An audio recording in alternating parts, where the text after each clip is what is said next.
안녕하세요. 자동차에 거주는 남자 이상입니다. 오늘은 여러분들께 현대자동차에서 출시한 아이오닉 5의 익스테리어와 인테리어 그리고 실내 기능에 대한 리뷰를 전달 드릴까 하는데요. 오늘 지금 보시는 것처럼 우산을 쓰고 리뷰를 하고 있습니다. 지금 비가 오고 있는 상황이라서 익스테리어가 조금 오염돼 있을 수 있다는 점 양해의 말씀 부탁드리면서 간단하게 익스테리어 살펴보고 넘어가도록 하겠습니다. 먼저 이 아이오닉 5의 스펙 같은 경우에는 롱 레인지 모델이고요. 4륜 구동 모델입니다. 그리고 익스테리어 컬러는 루시드 블루 펄이라는 파란색 컬러를 가지고 있는데, 제가 지난번 시승행사 때 탔었던 그 컬러랑 똑같은 컬러예요.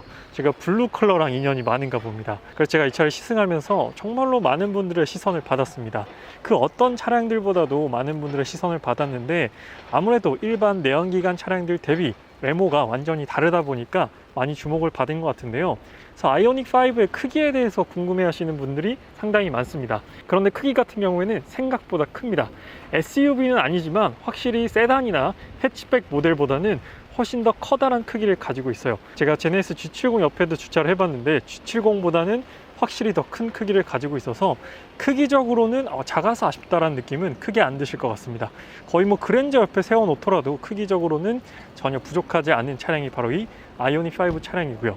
그러나 제 개인적인 생각으로는 이 아이오닉 5를 처음 딱 봤을 때 와, 멋지다 이런 느낌은 아니에요. 확실히 디자인이 엄청나게 멋지게 생긴 건 아니고 독특하게 생겼다고 생각이 듭니다. 그래서 독특하다라고 느껴지는 이유는 일단 이 전면부 라지에이터 그릴에서 오는 느낌이 큰데, 일반 내연기관 차량들 같은 경우에는 라지에이터 그릴이 상당히 크잖아요. 그런데 전기차 같은 경우에는 라지에이터 그릴이 없기 때문에 거기서 오는 이질감이 가장 크고, 그리고 픽셀 형태 헤드라이트 디자인도 이 아이오닉 5의 독특한 인테리어에 큰 역할을 하게 됩니다. 그리고 보닛 같은 경우에도 크램쉘 형태 보닛이라서 이음새가 거의 없이 상당히 넓은 면을 가지고 있습니다. 이러한 요소들이 모여서 딱 전면을 봤을 때 이 차 되게 특이하다, 독특하게 생겼다, 그래서 시선을 빼앗길 수밖에 없는 그런 모습을 하고 있습니다. 현대 엠블럼 또한 상당히 커다란 모습을 하고 있고요. 이번에 측면부를 보게 되면 또 특이한 부분이 있죠. 바로 이 카메라형 사이드 미러입니다. 카메라 사이드 미러가 적용돼 있어서 이런 부분들도 외부에서 봤을 때 저 차 사이드 미러가 카메라네, 이렇게 주목을 받을 수 있는 부분이겠죠. 그리고 특이한 부분은 전기차임에도 20인치 휠이 적용되어 있습니다. 아이오닉 5는 익스클루시브와 프레스티지 사양으로 나뉘게 됐는데, 이 차량은 프레스티지 최고 등급 사양의 차량입니다. 그래서 20인치 휠이 기본적으로 들어가 있습니다. 그래서 휠 사이즈가 어마어마합니다. 휠이 상당히 커서 승차감이 불편하진 않을까, 좀 단단하진 않을까라고 생각하실 수도 있는데, 생각보다 승차감에 있어서 불만은 거의 없었습니다. 제가 시승기를 통해서도 말씀드리겠지만 승차감은 상당히 만족스러웠어요. 꽤나 고급스러운 승차감을 보여주는 게 바로 이 아이오닉 5였고, 아이오닉 5는 이 GMP 플랫폼이 처음으로 적용된 현대자동차 전기차입니다. 그래서 앞바퀴와 뒷바퀴 사이에 휠 베이스가 딱 3m 정도 되는 그런 넓은 휠 베이스를 가지고 있고, 엔진이 없기 때문에 프론트 오버행이 상당히 짧은 걸 확인해 볼 수 있죠.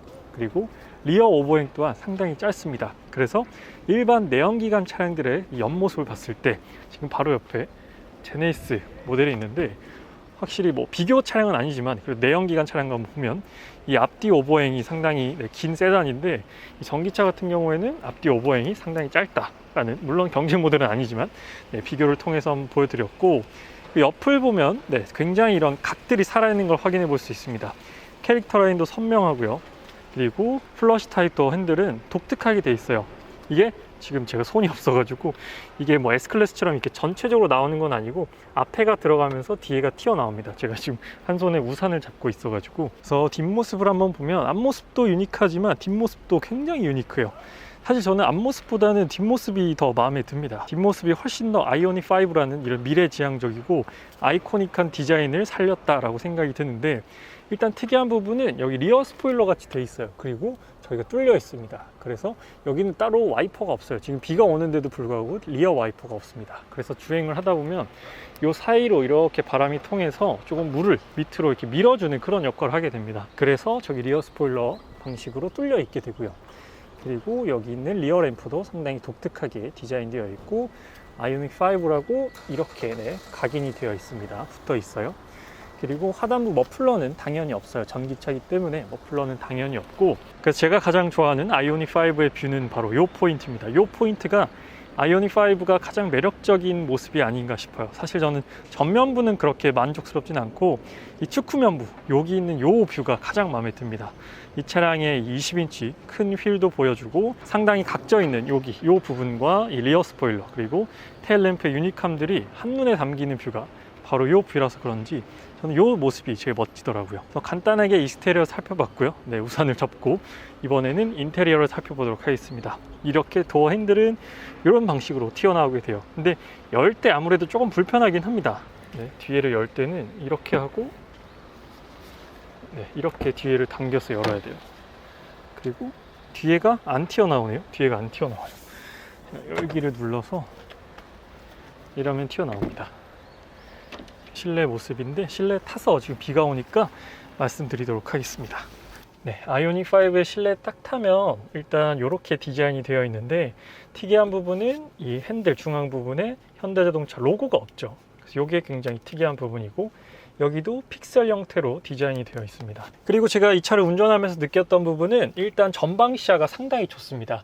이 차가 세단보다는 확실히 높아요. 그래서 뭐 주차장을 내려갈 때라든지 실제로 주행할 때 앞에가 탁 트여 있어서 시야 확보하기에 정말로 좋았고, 그리고 여기는 대시보드 높이가 되게 낮습니다. 되게 낮아가지고 초보 운전자 분들도 시야를 확보하는 데 있어서 큰 어려움은 없겠다, 그런 생각이 들었어요. 그래서 앉았을 때는 생각보다 시트 포지션은 높고 시야가 넓어서 상당히 운전하기 편했다. 그리고 카메라형 사이드미러가 적용돼 있어서 이렇게 모니터가 적용돼 있는데 저라면 옵션으로 이거 넣진 않을 것 같아요. 네, 이게 그렇게 편하다라는 느낌은 못 받았고요.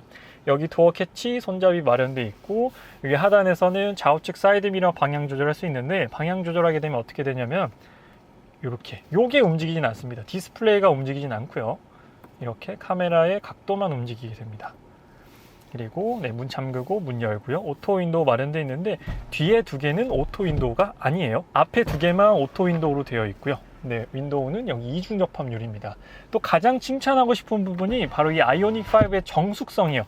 물론 전기차라서 기본적으로 정숙하긴 한데 이런 이중 접합률이라든지 이런 부분을 통해서 훨씬 더 차량을 정숙하게 만들었다라는 부분은 정말로 칭찬하고 싶은 부분 중에 하나입니다. 차일드락 버튼도 마련되어 있고요.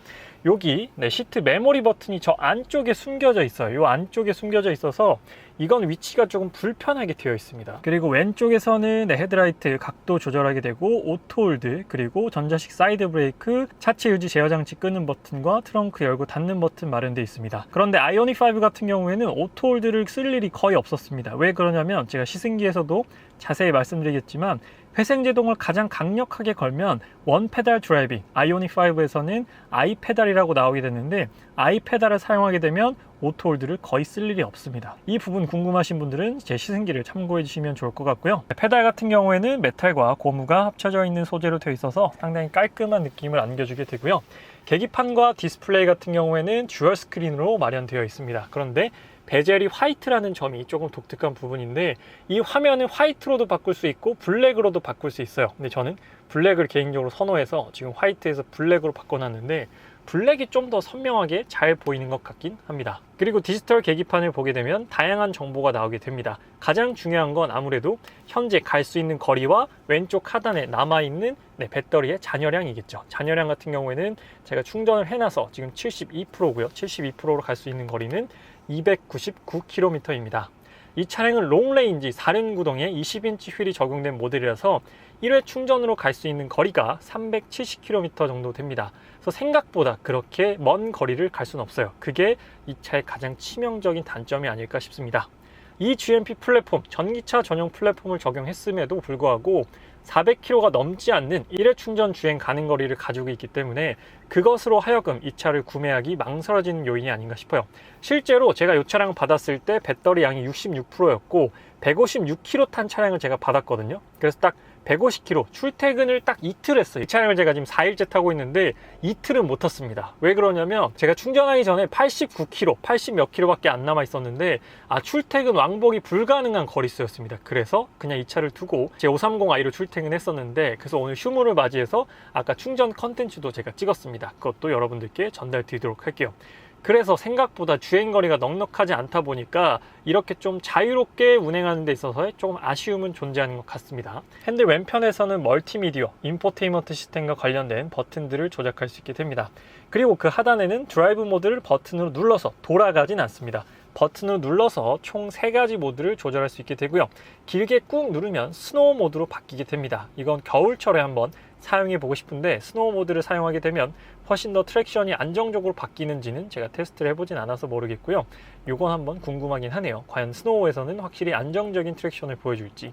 그리고 저는 주로 에코로 다녔습니다. 에코로 다녔고, 그리고 핸들 왼편과 오른쪽 뒤편에 패들 시프트가 마련되어 있는데, 내연기관 차량 같은 경우에는 이 패들 시프트로 기어 변속을 하게 되는데, 전기차 같은 경우에는 회생제동의 감도를 조절하게 됩니다. 그래서 지금 살짝 움직여 볼게요.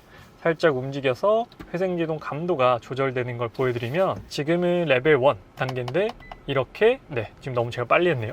지금 업 시프트를 올려 보겠습니다. 업 시프트를 올리면 이렇게 레벨 3, 레벨 2, 레벨 1 이렇게 바뀌게 됩니다. 레벨 0부터 있어요. 레벨 0부터 있고, 여기서 마이너스 다운 시프트를 당기면 레벨 1, 레벨 2, 레벨 3, 그리고 가장 회생제동이 강한 아이페달 모드가 있습니다. 아이페달 같은 경우에는 원페달 드라이빙이 가능해요. 그래서 브레이크를 안 밟고 주행이 가능합니다. 브레이크를 밟아야 하는 긴급 상황이 생긴다면 브레이크를 밟아야겠지만, 이 회생제동의 감속력을 통해서도 충분히 완전 정지까지 가능하기 때문에 아이페달 드라이브를 저는 적극적으로 사용을 했습니다. 그래서 에코 모드에 아이페달 모드로 놓게 되면 배터리가 생각보다는 많이 줄지 않습니다. 그래서 이걸 적극적으로 사용했는데도 불구하고 배터리가 부족하긴 하더라고요. 그래서 그런 부분들이 개인적으로는 좀 아쉬웠습니다.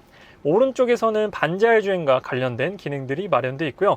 반자율 주행 능력은 역시나 흠잡을 곳 없이 뛰어난 편인데, 최근에 제가 기사 하나를 봤습니다. 아이오닉 5를 통해서 자율주행을 구현하겠다, 로보택시 기술을 아이오닉 5를 통해서 선보이겠다라는 기사를 봤는데, 이제 아이오닉 5에서도 머지않아 자율주행이 적용되는 걸 확인해 볼 수 있을 것 같습니다. 그런데 현재까지는 아직 자율주행까지는 아니고 반자율주행 레벨 2단계 정도라고 보시면 되겠습니다. 그리고 또 한 가지 운전하면서 조금 불편했던 부분은 바로 이 기어 변속기요. 기어 변속기가 컬럼식으로 되어 있어요. 마치 메르세데스 벤츠처럼 핸들 뒤편에 마련되어 있는데, 벤츠처럼 이게 위아래로 움직이는 게 아니라 이렇게 브레이크를 밟고 위로 올리고 밑으로 돌리고, 이런 방식이에요. 돌리고 돌리고 옆을 누르는 방식입니다. 근데 이게 주행하다 보면 잘 안 보여요. 그래서 저는 항상 불안해서 이 뒤로 된 걸 보고 확인하고 알로 된 걸 보고 움직였는데, 막 이렇게 주차를 하다 보면 이렇게 핸들이 돌아가잖아요. 그러다 보면 이게 잘 안 보입니다. 그래서 생각보다 이 변속 방식은 좀 불편하지 않나 하는 그런 아쉬움이 좀 들었습니다. 그래서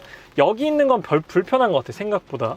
그리고 확실히 내리고 올리는 건 내가 어느 기어를 넣었구나라고 확인할 수 있는데, 이렇게 돌리다 보니까 더 헷갈리는 그런 느낌이 있습니다. 이번에 중앙 모니터를 보게 되면 현재는 이제 가장 기본 화면이에요. 기본 화면에서는 현재 온도 나오고요, 배터리 잔여량 나오고, 잔여량으로 몇 킬로 갈 수 있나 이런 걸 확인해 볼 수 있고, 이렇게 밀어보면 현대자동차와 똑같은 메뉴들이 나오게 됩니다.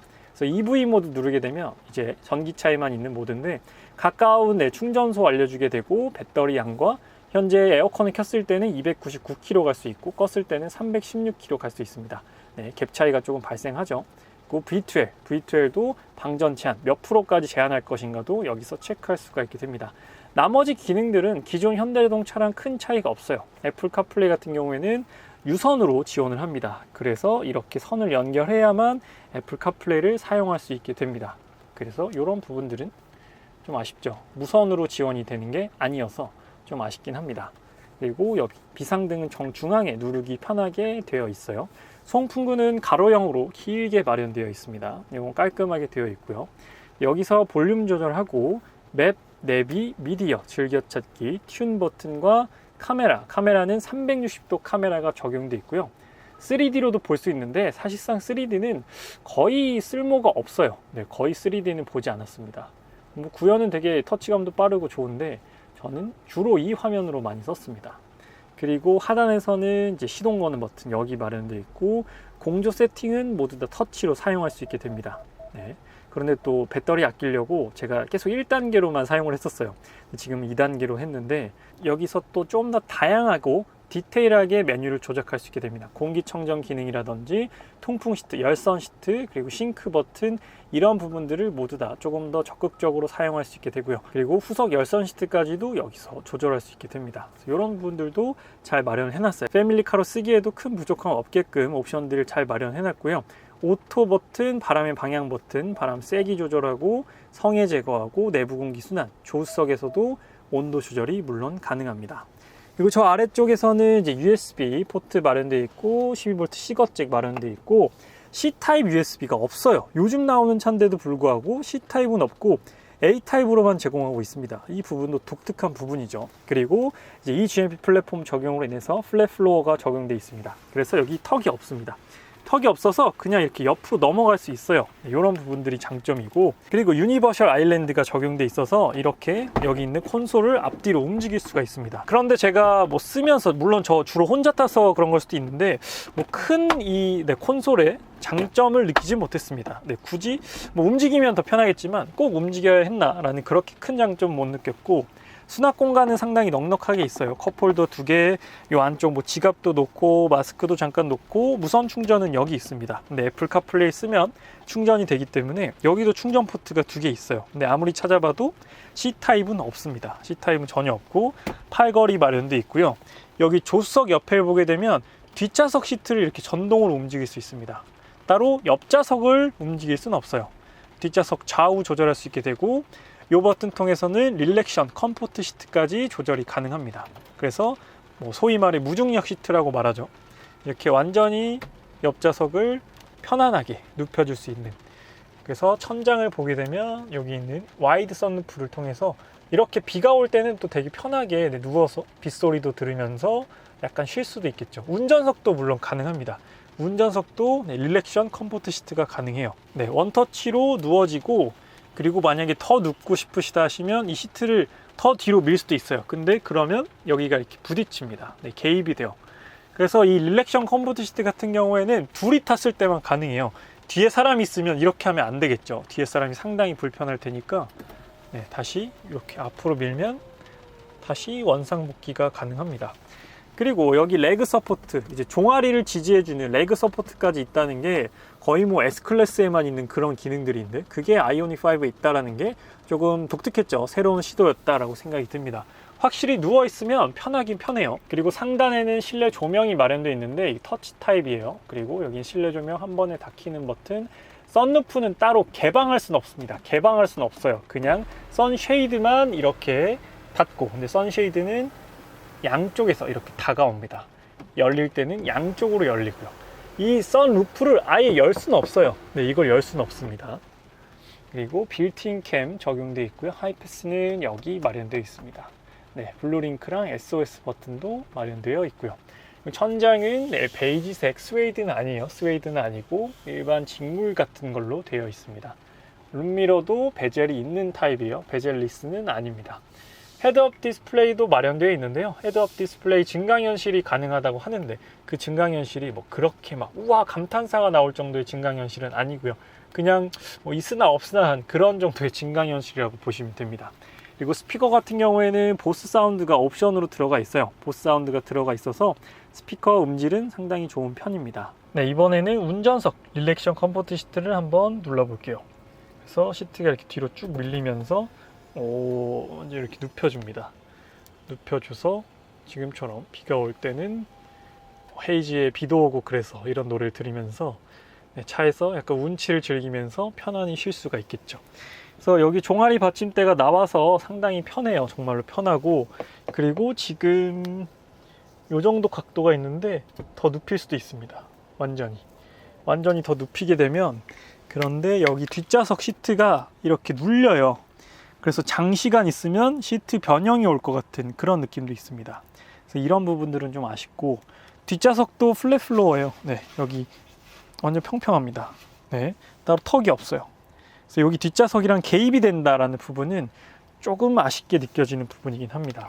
그래서 다시 세워 볼게요. 다시 세울 때는 버튼 한 번으로 조작이 된다라는 건 확실히 편하긴 합니다. 그래서 오늘은 간단하게 아이오닉 5의 익스테리어와 인테리어 그리고 실내 기능에 대한 리뷰를 전달드렸습니다. 그래서 제가 개인적으로 느끼기에는 그렇게 막 고급스러운 느낌도 아니었고요. 그냥 무난하면서 평범한 그런 느낌입니다. 하지만 카메라 캠 사이드 미러가 적용돼서 좀 독특한 부분은 있지만 이 부분은 옵션으로 안 넣으면 일반 사이드 미러가 적용되기 때문에 그 부분을 제외하면 크게 뭐 전기차라고 해서 독특하게 디자인되어 있는 부분은 없는 것 같습니다. 현대차 로고가 없다는 걸 제외하면 전기차라고 해서 우와 완전 다르게 생겼다 라는 느낌은 실내에서는 크게 안 드는 것 같아요. 그 말인 즉슨 뭐 사용하는 데 있어서 큰 불편함이 없었다 라고 말씀드리고 싶습니다. 뭐 기능적으로도 그렇고 옵션적으로도 그렇고 아이오닉 5를 지금 4일간 타면서 뭐 옵션적으로 기능적으로 불편한 부분은 크게 없었어요. 오늘 현대자동차 아이오닉 5 익스테리어와 인테리어 그리고 실내 기능 리뷰는 여기서 마치도록 할게요. 지금까지 자동차 읽어주는 남자 이상이었습니다. 시청해주셔서 감사합니다.